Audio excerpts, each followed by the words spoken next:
and girls, it's Mrs. Jones here, ready to read you guys another book this week. It is currently raining here at my house. It's been quite the rainy day, but our plants need the water, right? So now we're gonna get some big, beautiful growing plants, and I'm super excited about that. So we gotta find the positives and even the negative situations. And it's probably warm outside, so if you really wanted, it's not thundering or lightning, you could probably still get outside and play a little bit today. Hey, before I start reading, I wanted to mention I am so happy that so many of you have gotten on Raz Kids over the past couple weeks.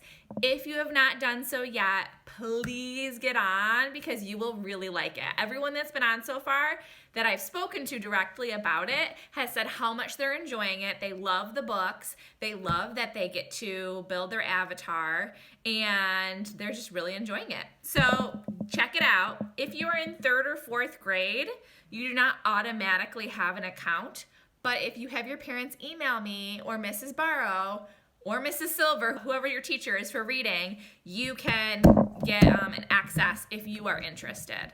This book is called Chester's Way, and I am a big Kevin Hincke's fan. Chester had his own way of doing things. Hello, my name is Chester. I like croquet and peanut butter and making my bed.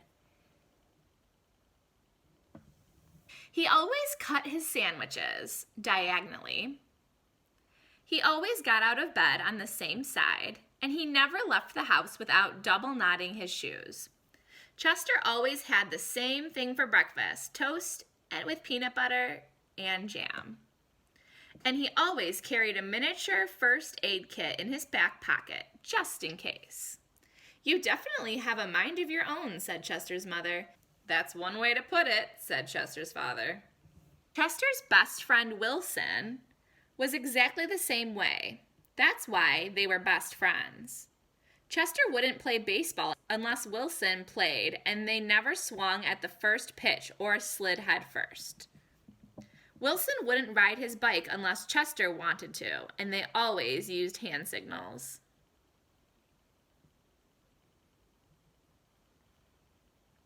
If Chester was hungry, Wilson was too, but they rarely ate between meals. Some days I can't tell those two apart, said Wilson's mother. Me either, said Wilson's father. Chester and Wilson, Wilson and Chester. That's the way it was. They loved to go on picnics. Once when Wilson accidentally swallowed a watermelon seed and cried because he was afraid that a watermelon plant would grow inside him, Chester swallowed one too. Don't worry, said Chester. Now if you grow a watermelon plant, I'll grow one too. Chester duplicated his Christmas list every year and gave a copy to Wilson because they always wanted the same things anyway.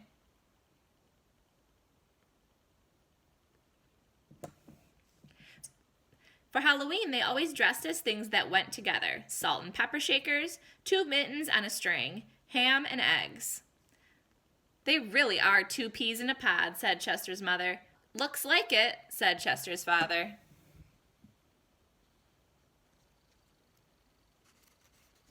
In spring, Chester and Wilson shared the same umbrella.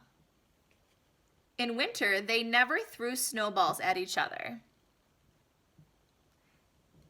In fall, they raked leaves together. And in summer, they reminded each other to wear sunscreen so they wouldn't burn. Chester and Wilson, Wilson and Chester, that's the way it was. And then Lily moved into the neighborhood. Lily had her own way of doing things. I'm Lily. I am the queen. I like everything. Does anyone know the book Lily's Purple Plastic Purse? That's Lily. If you know that book, that's a great one too. She wore Band-Aids all over her arms and legs to look brave. She talked backwards to herself sometimes so no one would know what she was saying. I-ma ya Lily. And she never left the house without one of her nifty disguises. Lily waved at all the cars that passed by, even if she didn't know who was in them. And she always carried a loaded squirt gun in her back pocket, just in case. She definitely has a mind of her own, said Chester. That's one way to put it, said Wilson. When Lily asked Chester and Wilson to play, they said they were busy. When she called them up on the phone, they disguised their voices and said they weren't home. If Lily was walking on one side of the street, Chester and Wilson crossed to the other and hid. She's something else, said Chester. Looks like it, said Wilson. One day, while Chester and Wilson were practicing their hand signals, some older boys rode by, popping wheelies. They circled Chester and Wilson and yelled personal remarks. Chester and Wilson didn't know what to do. Just when they were about to give up hope, a fierce-looking cat with horrible fangs jumped out of the bushes and frightened the older boys away. Can you guys make a prediction on who that cat might be? Think about it. Are you who I think you are? Chester asked the cat. Of course, the cat replied. Thank you, Lily, said Chester. You're welcome, Chester, said Lily. Thank you, Lily, said Wilson. You're welcome, Wilson, said Lily. I'm glad you were wearing a disguise, said Chester. And I'm glad you had your squirt gun, said Wilson. I always do, said Lily, just in case. Afterward, Chester invited Lily over for lunch. You have a muscle mouse cup? Said Lily. Of course, said Chester. I do too, said Lily. Same here, said Wilson. Chester and Wilson cut their sandwiches diagonally. Lily asked Chester's mother if she had cookie cutters, and she made stars and flowers and bells. That's neat, said Chester. Wow, said Wilson. That night, Lily invited Chester and Wilson to sleep over. You have a nightlight, said Chester. Of course, said Lily. I do too, said Chester. Same here, said Wilson. Chester and Wilson wanted toast with jam and peanut butter for breakfast and the next morning. Boring, said Lily. Try this instead. This is good, said Chester. Wow, said Wilson. After that, when Lily asked Chester and Wilson to play, they said yes. When she called them up on the phone, they had pleasant conversations. And if Lily was walking on one side of the street, Chester and Wilson waved and ran to catch up with her. Chester and Wilson taught Lily hand signals, and she taught them how to pop wheelies.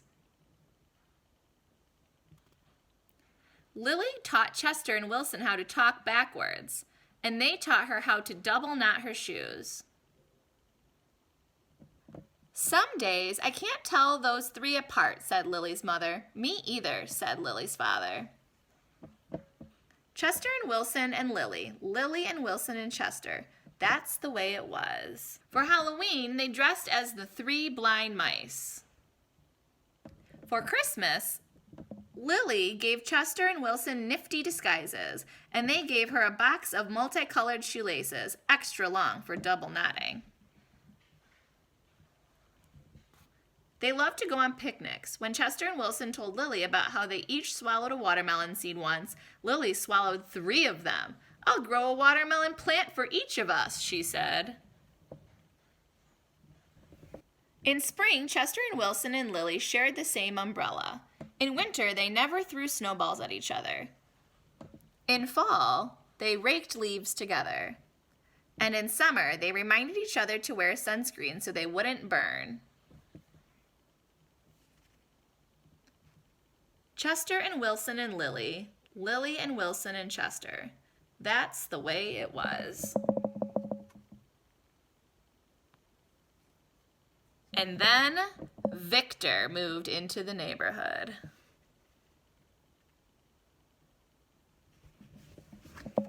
The end. I hope you guys enjoyed this book. I want you to think about what were things like when it was just Wilson and Chester, and what maybe questions or worries did they have once Lily moved into the neighborhood?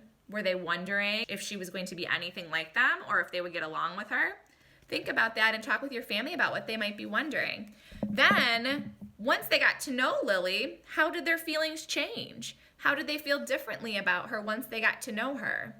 And lastly, make a prediction. If this book were to keep going, what do you think would happen with the new neighbor Victor who appeared? A good lesson you could learn from this book is first not to judge a book by its cover, right? You should be able to try to make new friends before assuming you might not like the person. So get to know someone before you decide whether or not they have good intentions or if you're going to get along with them. Don't just assume you won't. All right, guys.